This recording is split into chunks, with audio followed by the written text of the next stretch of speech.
안녕하십니까. 코로나19를 계기로 종교가 사회적 구성원의 일원이라는 사실이 부각되고 있습니다. 이로 인해 교회의 공적인 책임을 요구하는 목소리도 높아지고 있습니다. 코로나19로 인해 한국 교회의 위기의식과 과제를 짚어보는 굿TV 연중특별기획 주여 이 땅을 치유하소서. 오늘은 교회의 공공성 회복을 요구하는 시대적 요구에 교회는 어떤 응답을 하고 어떤 실천을 해가야 할지 모색해보는 시간을 마련했습니다. 그런 것들이 교회 공공성을 회복하는 공공성도 회복되어지고 공공성을 살리는 길이다. 문을 잠그는 집사님이 교인이 공공성을 살아야 됩니다. 국민 3명 중 2명은 교회를 신뢰하지 않는 것으로 개신교의 대사회적 신뢰도가 급격히 떨어진 것으로 나타났습니다.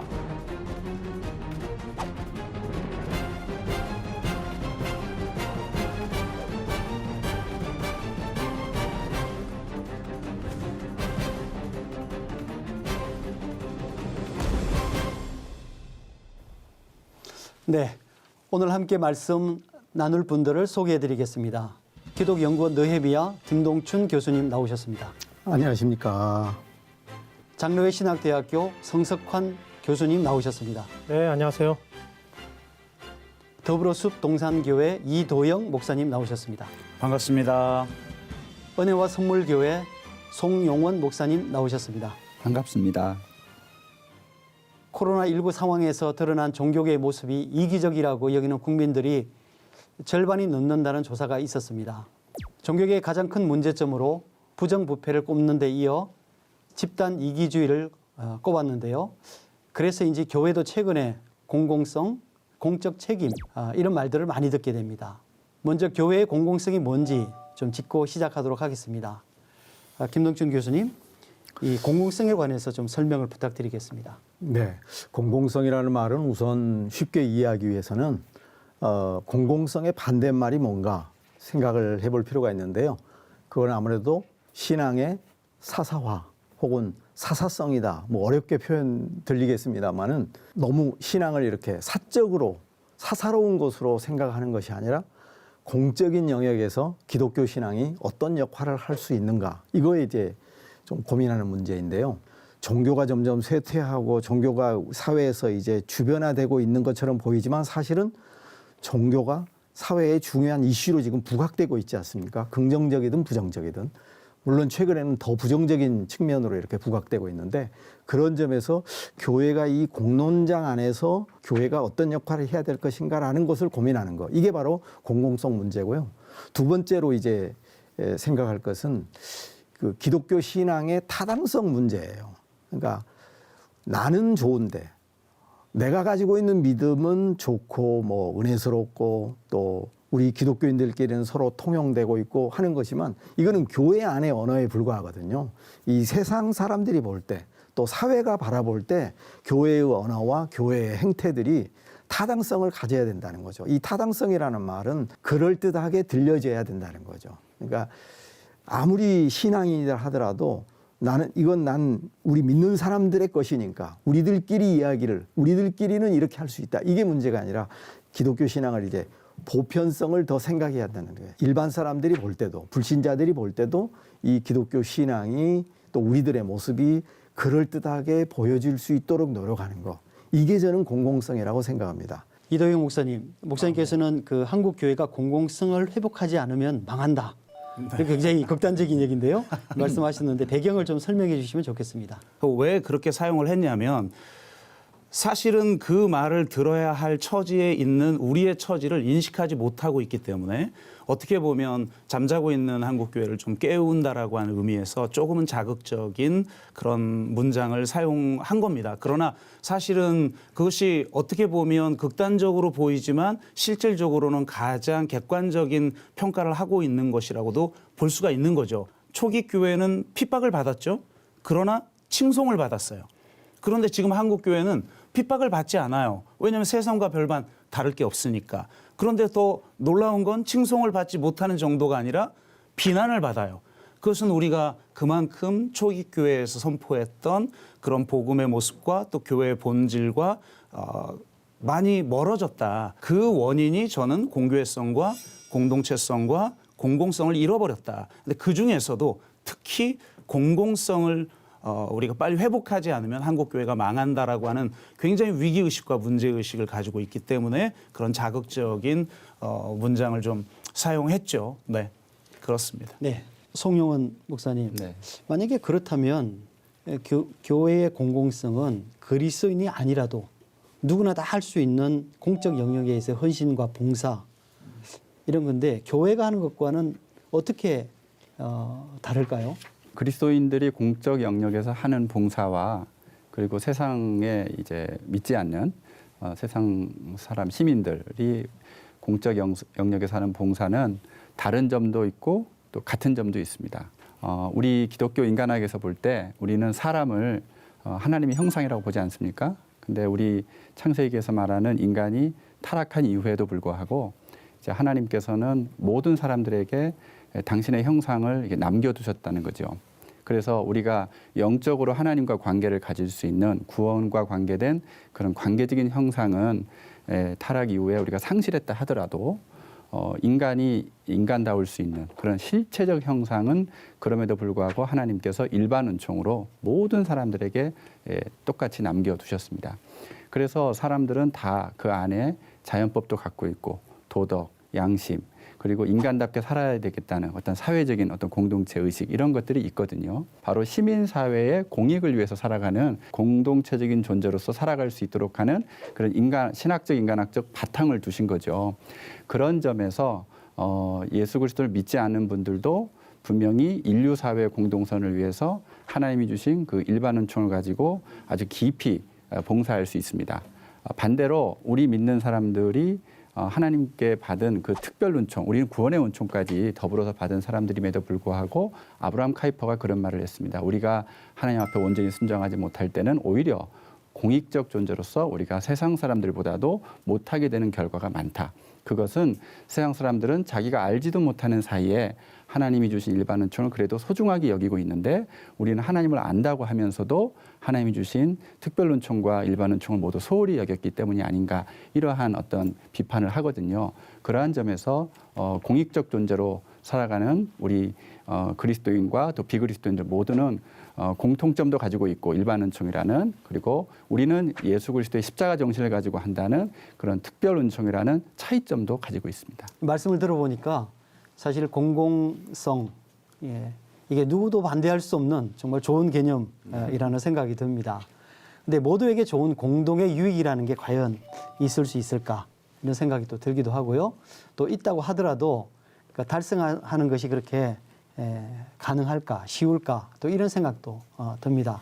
우리 이제 송 목사님께서 처음에 말씀하신 공공성은 이거는 이제 성경적 어젠다도 아니고 기본적으로 근대 사회가 처음에 시작되면서 정치적 의제로 시작이 된 논의입니다. 그러니까 귀족과 왕권에 반대해서 시민들이 또 중산 계급들이 일어나면서 자신들만의 공간을 만들게 되고 그것을 이제 우리가 공공 영역이라고 칭하게 되었던 역사를 근대 역사를 가지고 있거든요. 그런데 많은 학자들이 지금 공공성에 대해서 얘기할 때 서구 사회가 그렇게 시민 사회가 발전하게 된 계기에는 종교 개혁이 있었다는 겁니다. 공공성이 나온 그 근거가 바로 신학적인 모티브였다.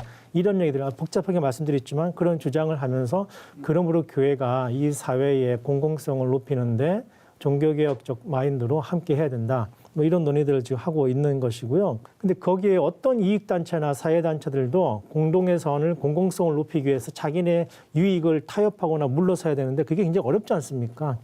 근데 교회는 원래 자기네 유익을 구하지 않는 공동체지 않습니까? 그래서 이타적이고 손해볼 수 있는 기본적인 특성을 갖고 있고 교회의 공적 본성이야말로 바로 거기에 있다고 말하고 있기 때문에 이 사회의 공공성을 높이는데 교회가 오히려 훨씬 더 사실은 잘할 수 있다. 그렇지 못한 게 아쉬울 뿐이죠. 예, 그렇게 말씀드릴 수 있겠습니다. 네, 최근 특히 코로나19 이후에 공동선이라는 개신교에서는 어떻게 보면 좀 다소 또 낯선 개념이 부상하고 있습니다. 그리고 사실 이런 개념들이 교회에 요청되고 있는 실정인데요. 송 목사님, 지금 그 상황적 설명을 좀 네. 부탁드리겠습니다. 예. 보통 우리가 공동선 하면 그게 뭐지? 하고 이제 질문하시는 분들이 많으신데요. 공동선하고 공공성하고도 또 약간 다릅니다. 그러니까 공공성이라고 하면 전체 유익을 많이 이제 강조하는 개념이고요. 공동선, 커먼 굿 하면 개인의 좋음, 개인의 선과 그다음에 전체의 좋음, 공공의 선을 이렇게 조화를 시키는 그런 상태를 우리가 공동선이라고 말합니다. 그런데 우리 기독교식으로 얘기하면 나와 너와 우리 모두가 다 하나님 보시기에 좋음이라고 우리가 설명을 할 수가 있겠습니다. 그런데 이 공동의 선을 이룬다는 것이 말처럼 쉽지 않습니다. 아까 우리 성석환 교수님도 말씀하셨지만은 모든 인간은 사실은 이기심과 이타심이 공존하고 있거든요. 이기심은 타락의 결과일 거고 아마 이타심은 남은 은총, 일반 은총의 결과일 겁니다. 이게 기묘하게 섞여 있습니다. 그래서 모두가 다 자기 사익을 추구하면서도 또 공익도 내가 참여해야 될 것 같은데 이 두 가지 갈등이 있고 그것은 개인과 개인 간에, 집단과 집단 간에, 국가와 국가 간에 다 그렇습니다. 그런데 이 공동선이라는 개념이 사실은 이렇게 부각되는 것이 역설적으로 공동의 재난이라는 것입니다. 루터가 이런 말을 했습니다. 좋은 것이든 나쁜 것이든 모두가 다 공동의 것이다. 그러니까 쉽게 얘기하면 우리가 일반 은총을 공동은혜라고도 하거든요. 커먼 그레이스. 햇빛과 담비를 하나님께서 선인과 악인에게 다 똑같이 베풀어 주시거든요.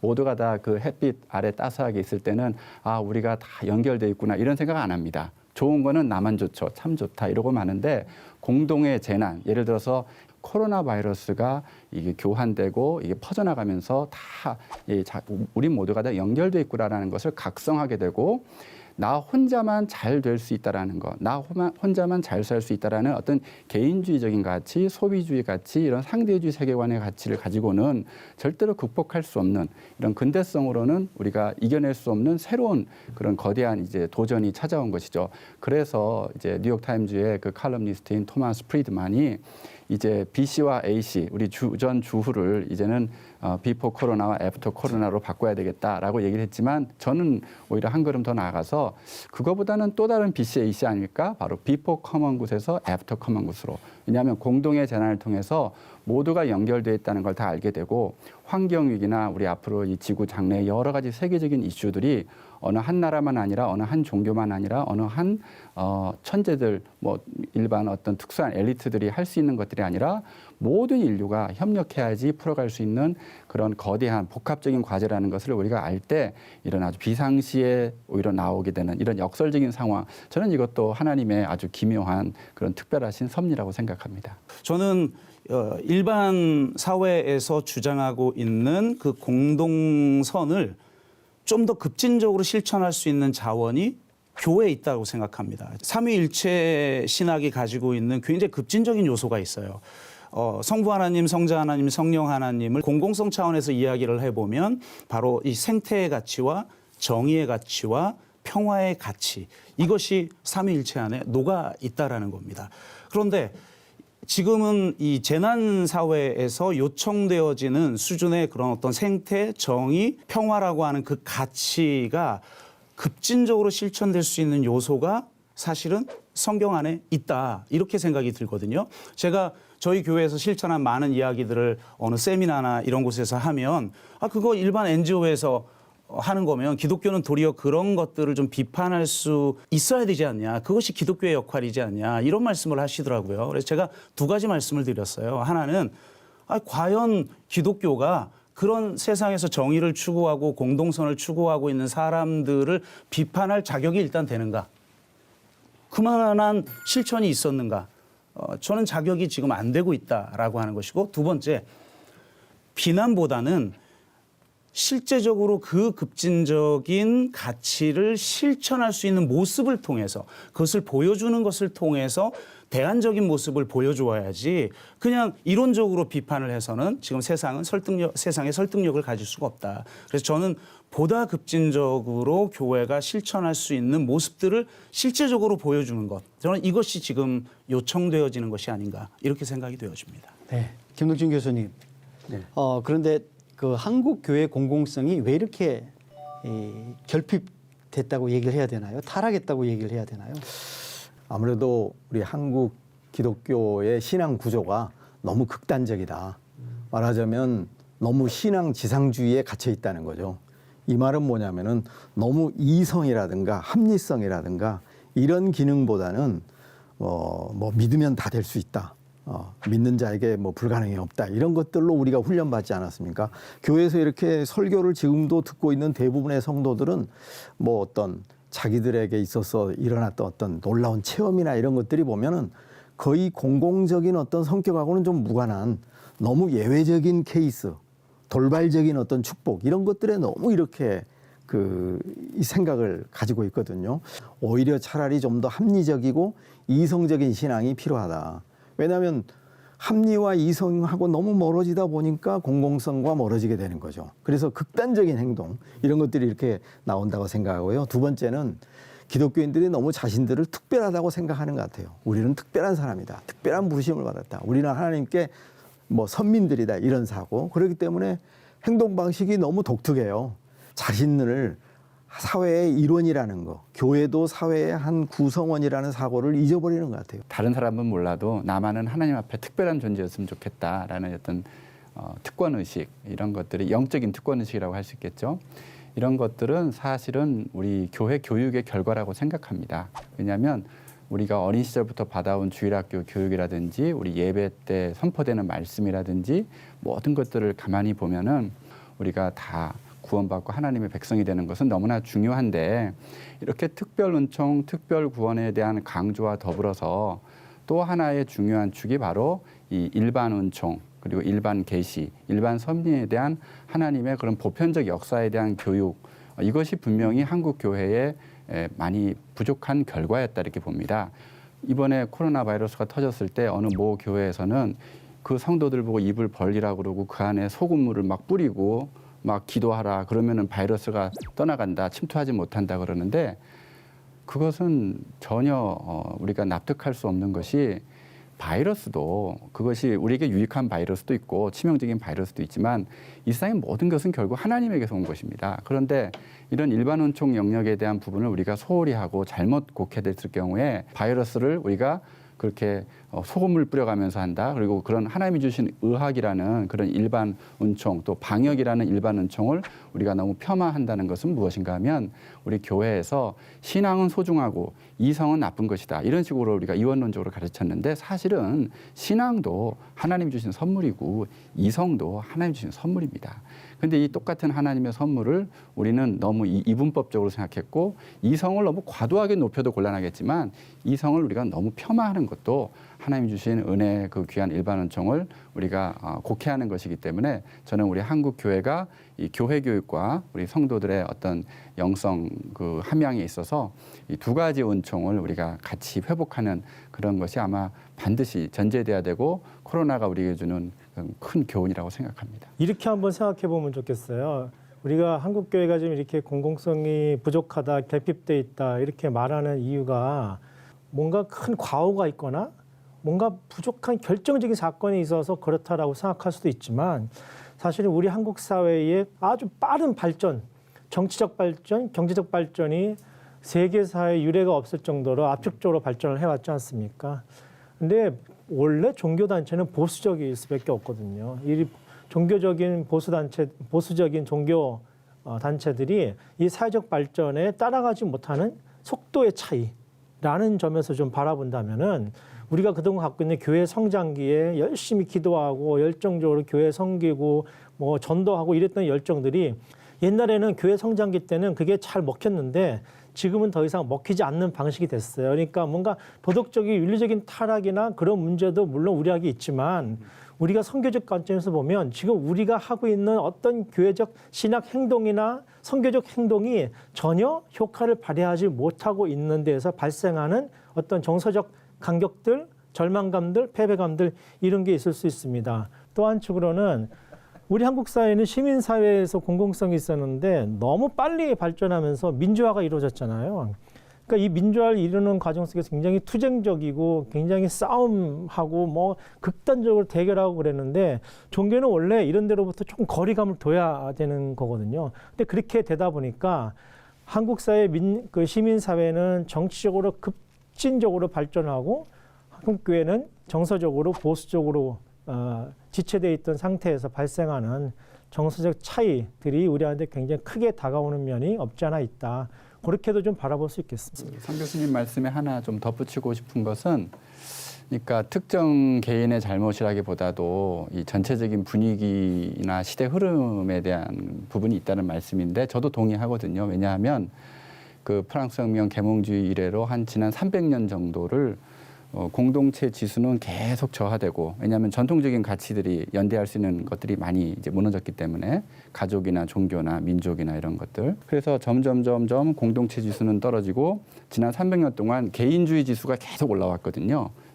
지금 뭐 계절로 표현하면 우리가 공동체라는 관점에서 보면 겨울입니다. 겨울.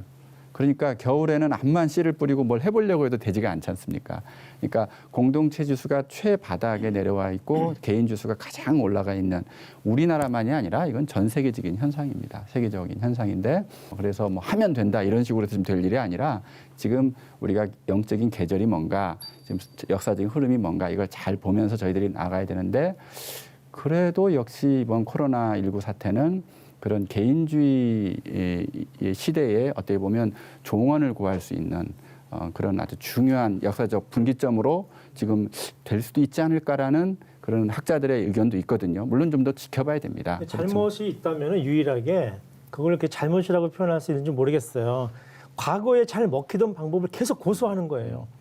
그래서 그 다른 사람이 볼 땐 그게 폭력으로 들리기도 하고 아주 배제적이고 배타진 걸로 들리기도 할 겁니다. 그러니까 우리가 지금 못하는 것은 과거에 잘 먹히고 잘 작동되던 이 방식을 계속 고수하면서 남들이 볼 땐 그것이 마치 기득권을 지키려고 아둥바둥하는 것처럼 보일 수 있는데, 이 지도자들이 이거를 깨닫는 지혜가 별로 없으신 것 같아요. 그래서 빨리 깨달아서 효과적으로 새로운 시대에 맞는 방식으로 선교도 변화시키고 목회도 변화시키는 과정들을 우리가 빨리 겪어야 되는데, 그걸 못 해내서 오는 문제가 아닌가 생각합니다. 왜 공공성이 우리 한국 교회에 지금 빈곤하게 되었는가?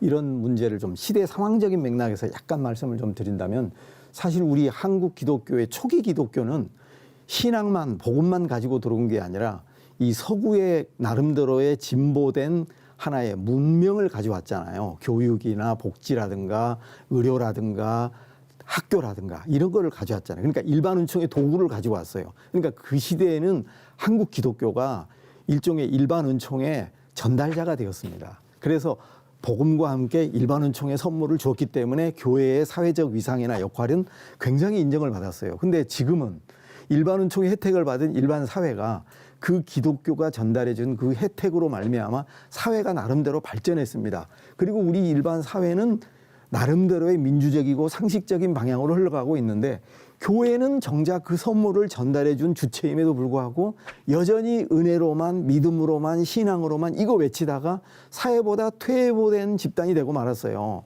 그러면 여기서 이제 교회가 시대 상황이 바뀌어졌기 때문에 변화된 상황에서 교회가 어떤 복음과 어떤 말씀을 증거해야 될 것인가를 생각을 해야 되는데, 여전히 교회는 믿습니다.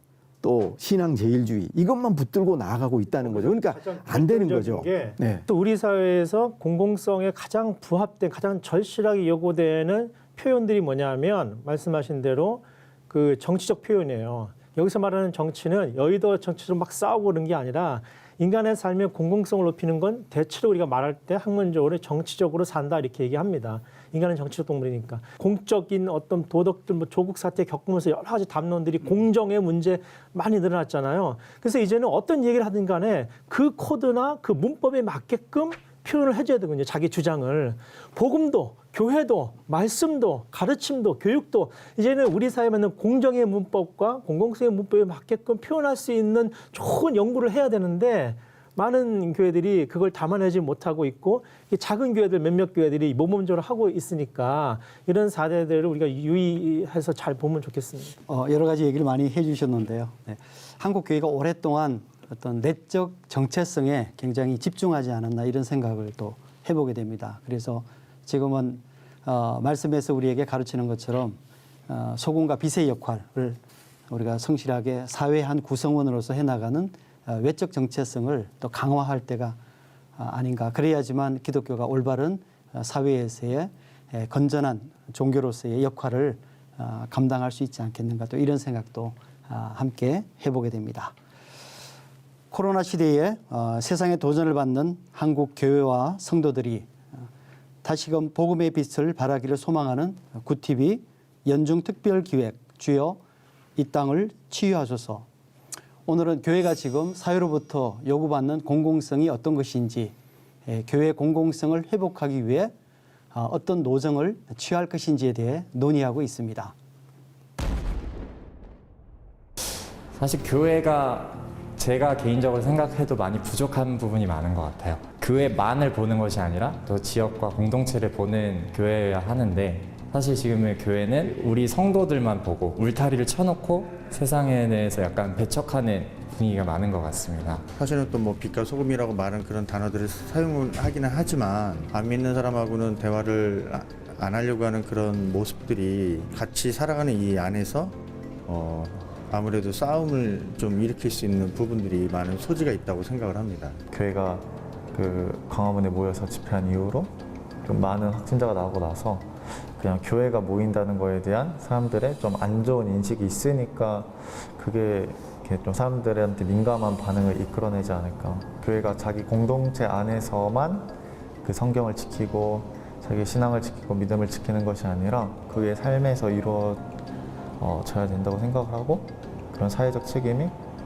필수적이라고 생각을 합니다.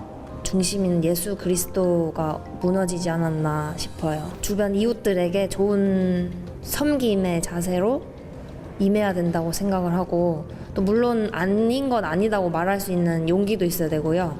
그러기 위해서는 성경 말씀에 먼저 단단하게 자리 잡고 있어야 되겠죠. 네, 교회가 공공성을 회복해야 한다.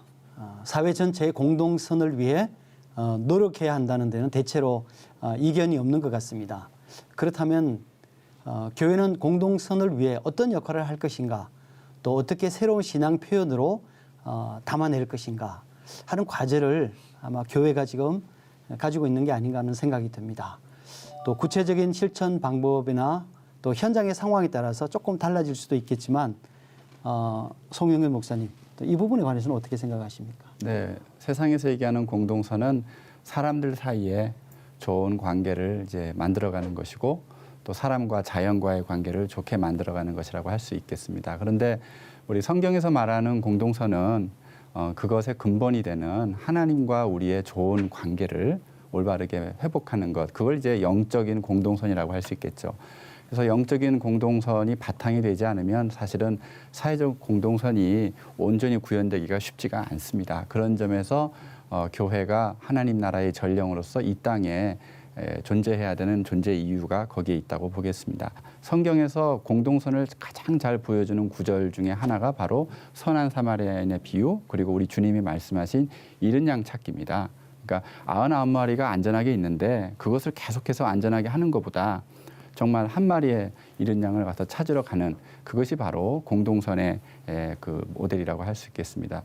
우리 초대교부인 요한 크리소스토무스가 기독교의 최고의 정의가 있다면 공동선이다. 왜냐하면 한 사람의 이웃을 섬기는 것보다 더 우리가 주님을 닮을 수 있는 다른 방법이 없기 때문이라고 말합니다. 그래서 저는 공동선, 한국교회가 어떻게 실천할 것인가 할 때 너무 크게 생각하지 말고 내 가장 가까이에 있는 사람, 그리고 오늘 만나는 사람, 지금 이 순간 나와 함께 있는 사람에게 좀 더 친절하고 좀 더 배려해주고 좀 더 보듬어주고 포용해주는 그러한 노력들이 다 쌓여갈 때 자연스럽게 이루어지는 것이지 어떤 큰 구호를 외친다고 되는 것이 아니라고 생각합니다. 네, 이도영 목사님, 목사님께서는 목회 현장에서 상당히 이런 공동선에 관한 고민들 많이 하시고 또 시도도 많이 하시는 것 같은데요. 지역 교회는 지역성이 있어야 된다. 그러니까 지역성이라는 건 그 지역마다 다 다르거든요. 지역의 향미라고 우리가 보통 표현을 하는데, 그러니까 어느 지역에서는 통했던 프로그램이 다른 지역에서는 안 통해야 사실은 그게 지역성이 드러나는 거죠. 그래서 어떻게 하면 우리가 뿌리 내리고 있는 지역성을 드러내는 섬김이 있어야 하는가에 대한 고민을 하다 보면 자연스럽게 대안들이 나온다라는 것이고요. 두 번째는 그런 지역성을 만들어내기 위한 섬김의 과정에서 지역 공동체가 세워지는 역할을 교회가 할 수 있다 이렇게 생각이 듭니다. 그래서 선교적 교회에서는 굉장히 중요한 질문 중에 하나가 그 교회가 그 지역을 떠나면 그 지역 주민들은 그 교회가 떠난 것을 무엇으로 알 수 있는가? 보통은 교통체증 없어졌네? 이제 민원할 필요도 없겠네? 이런 식의 반응이 나온단 말이죠. 그 지역 공동체를 섬기기 위해 존재했던 지역 교회라면 그 교회가 그 지역을 떠나려고 할 때 지역 주민들이 붙드는 교회가 되어야 돼요. 그런 교회가 되는 실천들을 과연 우리는 만들어내고 있는가 이 질문을 해야 되고 또 하나는 가까운 지역을 넘어서는 네트워크를 통해서도 우리가 섬길 수 있는 것들이 너무 많다. 저희는 봉담이라고 하는 곳에 있지만 공정무역 운동을 하면서 화성 전역 뭐 동탄이라든지 남양이라든지 향남이라든지 하는 곳에 있는 주민들이 저희 교회까지 와서 공정무역 운동을 같이 해요. 지금 오전에도 하고 온 거거든요. 이러니까 이 가까운 거리를 넘어서는 네트워크를 통한 다양한 활동들이 존재할 수 있어요. 그래서 바로 그런 구체적인 사역들을 통해서 이런 공동선을 실천할 수 있는 자원을 가장 많이 가지고 있는 것도 영적 자원도 인적 자원도 물적 자원도 그 모든 네트워크 자원도 교회가 굉장히 풍부하게 하나님이 주신 자원들이 있다. 저희가 최근에 그 돌봄과 관련돼서 코로나19 팬데믹 상황에서 가장 큰 문제 중에 하나가 돌봄이었거든요. 가정에게 모든 돌봄의 책임을 내맡기는 사회 속에서 주부들이 코로나 블루에 걸리고 우울증에 걸리고 답이 없고 아이들을 방치하게 되는 그 속에서 교회는 무슨 역할을 할 것인가? 그리고 그 마을은 무슨 역할을 할 것인가?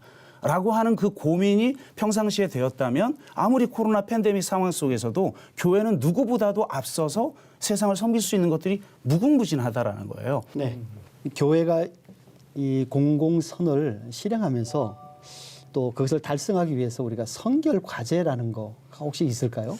구체적으로 우리가 할 수 있는 일이 생각해보면 굉장히 많잖아요. 근데 이제 그것을 할 수 있는 조건이 무엇일까 그렇게 생각을 해봤는데 요즘 사람들은 또 특별히 젊은 사람들은 교회가 우리가 살아가는 공적 의제들, 공공성이 얘기했으니까 공적인 정치적인 의제, 사회적인 의제 이런 의제들에 대해서 교회들은 뭐라고 생각하지?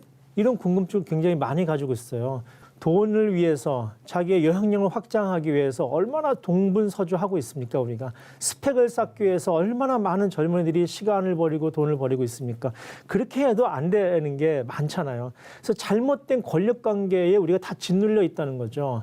이건 하나님이 원치 않으시는 거고 이 잘못된 권력관계를 우선 분별하는 것이 선결 과제다. 두 번째는 잘못된 권력관계를 교정하기 위해서는 그 누구도 양보를 안 합니다. 그 누구도 지려고 안 해요. 그런데 우리 기독교 공동체야말로 이 세상에 하나님께서 양보하라고 또 손해보라고 보내셨다고 하는 이 신앙 고백이 전제돼야 되는데 지금까지는 우리 교회 부흥하라고 보내셨다. 우리 교회 커지라고 보내셨다. 예수 믿고 잘 나가라고 보내셨다. 이런 신앙 고백이 커먼했어요. 이제는 교회의 커먼한 신앙 고백이 우리는 다른 사람들을 위해서 보냄을 받았다. 우리는 손해보라고 보냄을 받았다. 우리는 양보하라고 보냄을 받았다. 이런 신앙 고백이 전제가 돼야만 되는데 성경에 가장 좋은 예가 있죠. 포도원 주인의 비유 보면 오전에 온 사람하고 마지막에 온 사람 똑같이 주시잖아요. 그 이유가 요즘에 공정의 논리를 따지면 말도 안 되는 얘기지 않습니까? 근데 이 세상이 요구하는 공정의 논리를 뛰어넘는 거거든요. 네, 이 세상은 그렇게 주면 안 되고 차병을 줘야 되지만 교회는 똑같이 한다. 이것이 감동을 줄 수 있으려면 우리 교회가 스스로 그것 때문에 우리가 먼저 왔지만 손해보겠다. 이 마음, 이것을 하나님 나라의 신앙 고백으로 전제하지 않으면 우리가 아무리 얘기해봐야 그런 일을 할 수가 없겠습니다. 저는 이 부분과 관련해서 저는 여기에 초점을 좀 두려고 합니다. 교회가 공공성을 실천하려고 할 때 교회의 정체성은 어떻게 될까 하는 그런 문제인데요. 요즘 이제 공공성 문제가 우리 그 교계에 너무 핫한 이슈로 이렇게 등장하고 있거든요. 그래서 한국 교회의 유일무이한 해답은 공공성에 있다. 마치 만능 해결사처럼 이렇게 얘기되는 경우가 많이 있는데 저는 거기에 대해서 약간 회의적입니다. 사실 공공성을 실천한다는 것은 교회가 교회의 문턱을 내리자는 거거든요. 그리고 기독교인들이 너무 신앙인 척하고 너무 기독교적인 어떤 독특성이라든가 자의식을 갖기보다는 좀 일반성을 갖고 커먼한 사고, 커먼 센스한 상식적인 사고, 민주적인 교회가 되자 이런 타당성 논리를 가지고 이렇게 하다 보면 뭐냐면은 교회가 가져야 될 혹은 기독교인들이 가져야 될 어떤 신앙인 나름의 독특성이라는 게 있지 않습니까? 유니크한 부분이 분명히 있거든요. 이것들을 너무 쉽게 해체할 우려가 있습니다. 저는 이렇게 생각하거든요. 교회는 분명히 가난한 사람을 위해서 도움을 줘야 됩니다. 그러나 교회는 그럼에도 불구하고 사회복지기관은 아니거든요. 교회가 병든 사람을 위해서 선한 사마리아인의 역할을 해야 되지만 교회는 병원 자체는 아니거든요. 교회가 교육 활동도 해야 되겠죠. 근데 교회는 학교가 아닙니다. 우리가 공공성을 실현하는 데 있어서는 저는 두 가지 방식이 있는데 하나는 교회의 문턱을 낮춰라. 교회의 담벼락을 내리라. 그래서 사회와 소통하고 사회와 대화를 하고 그래서 너무 교회스러움보다는 그냥 일반 사회 속으로 녹아들어가는 것 자체가 바로 교회의 본질이다. 이렇게 생각하는 공공중심적인 그런 공공실천, 뭐 이렇게 굳이 말한다면 그런 방식이고 또 하나는 이제 이쪽의 분야에서 논의되는 것 중에 아니다. 교회가 공적 역할을 감당할 수 있기 위해서는 먼저 교회가 돼야 된다. 교회의 교회됨을 강조하는 교회를 중심으로 해서 교회가 자기 교회됨의 본래성을 회복할 때 비로소 공공성을 실현할 수 있다. 이런 방향의 논의가 있거든요. 그래서 그 한쪽만을 바라보지 말고 두 개의 측면을 같이 보면서 예를 들어서 여러분 교회가 사실은 또 기독교인들이 사회 속에서 나가서 쓰레기도 치우고 선한 일도 해야 되지만 기독교인들이 어떤 하나님을 만나는 신비적인 경험이라든가 내적인 묵상이라든가 이런 어떤 독특한 세상이 알지 못하는 이게 있잖아요. 저는 그것들을 유지하면서 공공선을 실현할 수 있는 그런 방식이 있다고 생각합니다. 그런 것들을 한번 생각해 보자는 그래서 거죠. 제가 좀 조금만 더 정리를 좀 더 덧붙여드리면 좋겠습니다. 이제 소위 말해서 공공성하고 영성 이 두 가지가 있는데 지금 김동춘 교수님께서는 공공성이 우리 기독교의 전부가 아니고 이거보다는 사실 영성이 굉장히 중요한 부분이라고 이제 말씀하시는 내용으로 제가 이해는 했는데요. 물론 공공성은 우리 기독교의 아주 핵심은 아닙니다. 그럼 무슨 말씀이냐 하면 그래서 크리소스토무스가 기독교의 최고의 정의는 공공성이라고 하지 않았고 공동선이라고 한 이유가 있습니다. 그래서 저는 공동선하고 공공성 좀 구별하자고 주장하는 편이거든요. 공동선에는 영적 차원하고 이제 사회적 차원이 있습니다. 영적 차원에서 우리의 구원이 되어줄 수 있는 최고의 선이신 분 그리고 우리 공동의 선이 되어줄 수 있는 분은 오직 삼위일체 하나님과 예수 그리스도밖에는 없습니다. 그 외에 다른 성현이나 다른 어떤 종교 타종교 지도자들이나 어떤 다양한 도덕이나 사상이나 철학 이런 부분들은 이제 진리와 오류가 섞여 있는 것이죠. 그러니까 이제 하늘에 비유하자면 뭐 하늘에 떠 있는 별들에 비유하자면 그런데 우리가 생각해야 될 것은 영적 공동선 그러니까 정말 진정으로 하나님과 좋은 관계를 온전하게 회복할 수 있는 유일한 길은 무엇인가? 그것은 삼위일체 하나님 안에서 계시된 예수 그리스도만이 우리의 최고의 선이고 공동선이라는 것. 그러니까 이건 기독교 복음의 정수입니다. 그러니까 기독교 복음의 정수를 저는 공동선의 언어로 푸는 게 굉장히 중요하다고 보고요. 근데 이것이 사회적인 공동선하고 구별되지만 분리되지 않은 방식으로 이게 직조가 되어 있습니다. 하나님께서 구원의 질서와 창조의 질서를 이렇게 시줄과 날줄로 이렇게 짜놓으신 것처럼 그래서 저는 공공성은 기독교 복음의 핵심을 표현하는 단어가 되기에는 좀 미흡한 단어지만 공동선은 오히려 우리가 회복해야 될 가치다. 네. 지금 이제 그동안 한국 교회가 어떤 공공선 그리고 공공성을 위해서 굉장히 많이 노력을 해왔죠. 그래서 특별히 뭐 복지 분야라든지 또 교육 분야라든지 이런 쪽에서는 어떻게 보면은 한국 교회가 이 사회에 이바지한 그런 내용들이 굉장히 크다고 저는 생각을 합니다. 그런데 지금 이제 저희가 그 딜레마에 접해져 있는데 정부가 하는 복지가 교회가 하는 복지보다 훨씬 더 낫다는 거죠. 네.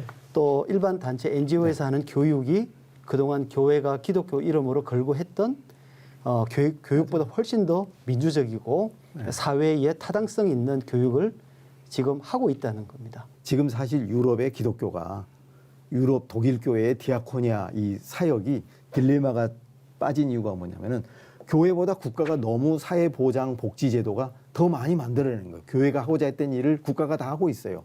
그럼 교회 자리는 뭔가? 이런 딜레마에 봉착해 있는 거죠. 그랬을 때 교회가 해야 될 어떤 공적 책임의 영역을 발견할 필요가 있는 거죠. 그리고 교회적 전제를 가지고 어떻게 할 것인가. 이건 굉장히 예민한 그런 문제입니다. 국가가 잘한다고 하고 있는데 지금 현실적으로 존재하는 기성 어떤 복지단체와 지금 국가가 새롭게 하고 있는 것과 비교를 하니까 그 못하는 것처럼 보이죠. 그러나 예를 들면 평화단체가 많이 있어요. 그러나 메노나이트 사람들이 하고 있는 평화단체는 평화단체임에도 불구하고 성경적 가치를 급진적으로 실현하는 모습들을 보여주고 있단 말이죠. 그러니까 복지든 학교든 병원이든 그 어떤 것이든지 간에 제가 국가보다 지금 못하고 있다라고 하는 현실적 차원이 아니라 예언자적 상상력을 가지고 급진적 대안을 만들어내는 시각으로 바라보자면 너무나도 할 게 많고 대안이 많다. 제가 이렇게 이제 얘기하고 싶은 거죠. 죄송합니다. 그러니까 교회가 또 다른 기독교 학교를 만들고 또 다른 기독교 병원을 만들지 말라는 거예요. 차라리 크리스찬들에게 당신이 병원에 가서 당신이 학교 교사로 들어가서 공공의 이익을 위해서 공동선을 위해서 그렇게 살라고 하는 것이 가장 효과적일 수 있는 공적 책임의 하나가 될 수 있다는 겁니다. 기독교 병원을 하라는 게 아니에요. 기독교적 가치가 급진적으로 실현되는 일반 병원을 하면 되는 거죠. 일반 NGO를 하면 되는 것이고 일반 학교를 하면 되는 것이고 그걸 굳이 기독교 학교, 기독교 병원이라고 한 타이틀을 걸면서 더 못하니까 욕을 먹는 거거든요. 왜냐하면 대부분의 사람들이 교회의 공공성의 사회적 실천을 그런 식으로 생각하거든요. 그러니까 그걸 병원을 바꿔야 된다고 만들고 학교를 네. 만들고 뭐를 만든다는데 네. 그거는 또 다른 기독교 왕국의 표현일 수가 있어요. 맞습니다. 크리스텐덤 관점을 보다도 본질적으로 벗어나기 위해서는 그렇게 충분히 아마 논의하실 수 있고 저희도 그런 지점을 다 공유할 수 있을 것 같은데 만약 이제 그렇게 질문을 하신다면은 저희가 할 수 있는 일은 또 다른 영역은 굉장히 많습니다. 그리고 유럽 교회가 텅텅 비어 있다는 수적 비교 때문에 우리가 얘기할 수 있지만 실제로 그 유럽의 그 문화나 그 유럽의 복지를 우리 얼마나 부러워하고 있습니까? 근데 그런 것들을 다 기독교적인 바탕과 전통 위에 세워진 게 아니겠습니까? 그런데 지금 보면 우리 한국사 이 시점에서 교회가 만약에 그렇게 복지가 넘어간다고 한다면 그게 현실이겠습니다만은 우리가 해야 할 일은 그 세금이 복지적 지원 등등이 제대로 쓰여지고 있는가 이 모니터링의 역할도 굉장히 중요하거든요. 그렇죠. 우리가 교인으로서 세상을 변화시키고 공공성에 참여하는 게 가장 간단한 일 중에 하나가 우리가 납세자의 의무를 갖는 거예요. 그렇죠. 그래서 납세자의 시선으로 제대로 쓰고 있는가, 우리 동네의 예산, 복지 예산 제대로 쓰고 있는가. 교회는 관심 없거든요. 우리가 복지 투자하고 불이익 돕게 하고 이런 데 관심이 있는데 또 다른 차원의 공공성에 참여하는 방식은 주민자치센터에서 제대로 쓰고 있는가, 예산이 제대로 작동되고 있는가, 이런 거 우리가 얼마든지 모니터링 할 수가 있겠고요. 그다음에 말씀하신 대로 그럼 우리 사회에 공공성에 헌신하는 사람들을 잘 기르고 그들에게 영적인 감흥을 주고 도전을 줘서 그런 일을 잘 할 수 있도록 하는 일도 굉장히 중요할 것이고요. 그래서 단지 그렇게 국가가 더 커지니까 우리가 이제 더 이상 할 일이 없지 않느냐 이렇게 생각하면 안 된다. 오히려 더 많아질 것이다. 국가가 제대로 하고 우리나라의 공적인 공간이 더 확장될 수 있도록 교회가 잘 감시하고 참여하는 일이 더 중요할 것이다. 이렇게 생각합니다. 네. 그래서 지금 교회가 이런 공공성에 대한 요구를 받는 것은 어쩌면 지금 교회가 공공성에 대한 어떤 전환기에 우리가 와 있지 않는가 그런 생각이 좀 들고요. 또 하나 다른 측면에서 그렇기 때문에 사회의 필요나 사회를 향한 어떤 성경적 어떤 통찰 이런 것들이 조금 더 필요하지 않을까. 사실은 지금 우리가 정의를 세 가지로 볼 수 있는데요. 그 공동선 안에 있는 가치 중에 자유도 있고 정의도 있고 뭐 공정도 있고 여러 가지가 있는데 그 정의 중에는 분배적 정의가 있고 또 교정적, 시정적 정의도 있을 수 있고 또 회복적 정의도 있을 수 있습니다. 그런데 우리 교회는 본래 분배적 정의는 이제 아무래도 국가가 이제 정부가 많이 감당을 하고 있죠. 근데 시정적 정의 같은 거는 보통 이제 법원에서 많이 하고 그러는데 사법기관에서 우리 교회는 사실은 회복적 정의에 많은 노력을 기울여야 되는데 오히려 교회에서 이 사회를 어떤 특정 정치적인 어떤 목적을 가지고 고쳐보겠다든지 이런 뭐 어떤 자꾸 선동을 한다든지 이런 식으로 어떤 자꾸 시정적인 정의를 교정적 정의를 목소리를 높이는 것이 오늘 한국 교회가 우리 사회로부터 좀 외면받는 원인 제공 중에 하나라고 생각합니다. 그래서 아까 우리 성 교수님이나 또 우리 김동춘 교수님 말씀하신 것처럼 우리 교회는 국가의 손길이 닿지 않는 곳이 굉장히 많습니다. 정부의 시민단체 손이 닿지 않는 곳이 많은 사람들이 사각지대에 놓여 있습니다. 뭐 다양하게. 근데 그러한 곳에서 하나님의 형상이 회복될 수 있고 인간다운 삶을 살아갈 수 있도록 하는 일에 교회가 조금만 더 관심을 기울이면 자기 지역 주변부터 시작해서 저는 회복적 정의에 우리 교회가 할 일이 많지 않나 이렇게 생각을 합니다. 네. 그래도 오늘 그 교회 공공성 회복, 공동선의 추구, 또 사회적 책임과 관련해서 열띤 토론을 해주셨는데 끝으로 저희가 조금 더 덧붙이고 싶은 얘기 있으시면 또 짧게 우리 이도영 목사님부터 좀 해주시면 좋겠습니다. 이 폐허를 응시하라고 하는 책에서 그런 문제 제기를 해요. 재난이 닥치면 무질서만 있을 거라고 생각하지만 실제로 그 재난의 현장 한가운데 가보면 재난 유토피아가 만들어지고 있다.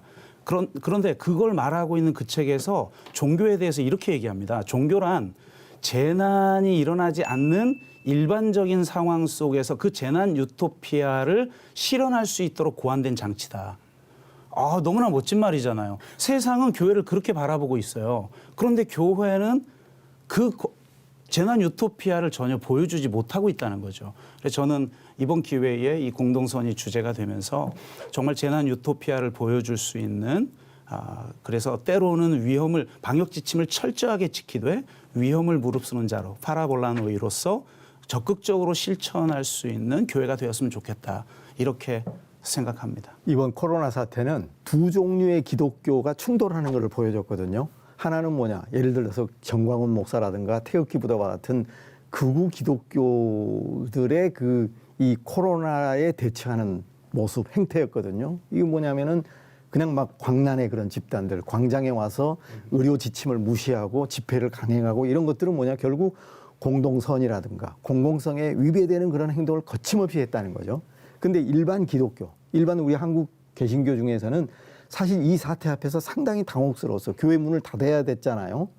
그랬을 때, 그런데 우리는 신천지와 다르다. 우리는 저런 그 극우 기독교와는 다르다는 어떤 모습을 어떻게 보면 생리적으로 만들어갔던 것 같아요. 그래서 한국교회가 무의식적으로 이 국가의 보건당국의 지침을 잘 순응하면서 교회 예배당 문을 닫았단 말이죠. 이것은 정말 가장 대표적인 최근에 나타난 공동선을 실현하는 한국교회의 몸짓이었다. 그것이 물론 처음에는 자발적인 것이 아니었음에도 불구하고 이러한 기나긴 과정을 통해서 한국교회가 자연스럽게 학습의 과정을 거치게 됐다는 거. 이거는 일종의 재앙이 아니라 축복일 수 있다는 거죠. 그런 점에서 아마 이것은 이 사건은 한국교회의 공공성을 체득할 수 있는, 학습할 수 있는 중요한 계기가 되었다. 이렇게 생각을 합니다. 사실 한국교회만큼 모범적으로 우리 사회를 위해서 여러 가지 일을 해온 교회도 많지는 않습니다. 교회사적으로. 그리고 이 정도 성장하기까지 수많은 성도들의 수고와 또 목회자들의 헌신이 있었던 것도 부인할 수 없는 사실이라고 생각합니다. 지금 우리가 겪는 여러 가지 어려움들은 사회적으로 많은 비난을 받기도 하면서 사실은 뭐 대다수의 교회들은 잘하고 있는데요. 몇몇 주목받는 교회들이 어려움을 끼치고 있는 것으로 생각할 수 있겠습니다. 지금까지 해온 것처럼 우리가 하나님 말씀, 성경을 하나님 말씀으로 온전히 믿고 또 교회 열심히 섬기고 최선을 다하는 신앙생활 우리가 버리지 말고 그 전통 잘 유지하되 우리가 지금 믿고 왔었던 그 언어 표현들, 또 신앙의 표현들을 세상 사람들이 충분히 이해하고 감동받을 수 있을 정도로 공적인 방식으로 표현하는 훈련이 많이 부족하다고 생각합니다. 이런 방송도 그래서 하는 거겠죠. 이런 일들이 앞으로 많아지면 지금 과도기적인 어려움을 겪고 있습니다만은 다시 우리가 할 수 있는 일을 하나님 보여주실 줄로 믿습니다. 네, 아주 존경받는 그 불교의 원로 되신 어느 스님께서 기독교의 가장 큰 장점은 우리 사회에서 이웃사랑이었다고, 그래서 불교가 사실 개신교의 이웃사랑 못 따라간다고, 봉사를 못 따라간다고 그 말씀하는 그런 대담을 본 적이 있습니다. 우리 성석환 교수님도 말씀해 주셨지만 우리 한국 교회, 특히 개신교가 이 땅에 그 끼친 그 사회적인 어떤 공익을 위해서 끼친 노력이 이루 말할 수가 없습니다. 그런데 저는 그럼에도 불구하고 우리 교회가 빠른 시간 안에 성장하다 보니까 또 우리가 세속적으로도 많은 축복을 받다 보니까 하나님의 은혜를 우리가 너무 물량적으로 생각하고 특별히 개교회주의에 많이 빠져서 사적 신앙에 많이 빠져 있었는데 제가 그 공동선 강의를 몇 해 전부터 이제 좀 시작도 하고 사람들과 대화도 하면 잘 모르더라고요. 공동선이 뭔지도 모르고 공공성의 중요성도 잘 모르시고 답답하던 차였는데 갑자기 코로나19가 딱 터지더니 이거 완전 장대비처럼 쏟아지는 거예요. 그래서 이렇게 TV 틀면은 뭐 한국교회가 공공선을 위해서 해야 되고 뭐 공동선이 어쩌고 저쩌고 뭐 온갖 채널에서 다 그렇게 하는 걸 보고 역시 하나님의 나라는 하나님께서 만들어 가시는 거구나. 그래서 하나님의 주권을 인정하게 됐고 우리는 다만 거기에 각자 참여해야 될 순종을 우리는 하면 되겠구나 이런 생각을 가지면서 저는 오히려 이번 코로나 사태가 우리 한국 교회가 정말 하나님 나라의 교회로 거듭날 수 있도록 하시는 그야말로 하나님의 폭탄이었다 이렇게 생각하고 희망을 가지고 한번 우리가 반응하면 좋겠습니다. 네, 코로나19가 우리에게 준 여러 가지 축복 중에 하나가 우리가 잊어버렸던 것, 좀 소홀히 했던 것을 다시 한번 생각해 보게 하고 회복하게 하는 그런 기회를 우리에게 주신 것이 아닌가 이런 생각을 해보게 됩니다. 자기 자신만을 위해서 살아가라고 부추기는 시대, 서로를 돌아보지 않는 각자 도생의 시대, 지금이 바로 교회가 진가를 발휘할 때가 아닌가 하는 생각이 듭니다. 본회포 목사가 말했듯이 교회는 타자를 위해서 존재하기 때문입니다. 코로나19가 드러낸 교회의 위기와 당면 과제를 짚어보는 포스트 코로나 연중 특별 기획 주여 이 땅을 치유하소서. 오늘 준비한 순서는 여기까지입니다. 안녕히 계십시오. 네, 수고하셨습니다. 수고하셨습니다.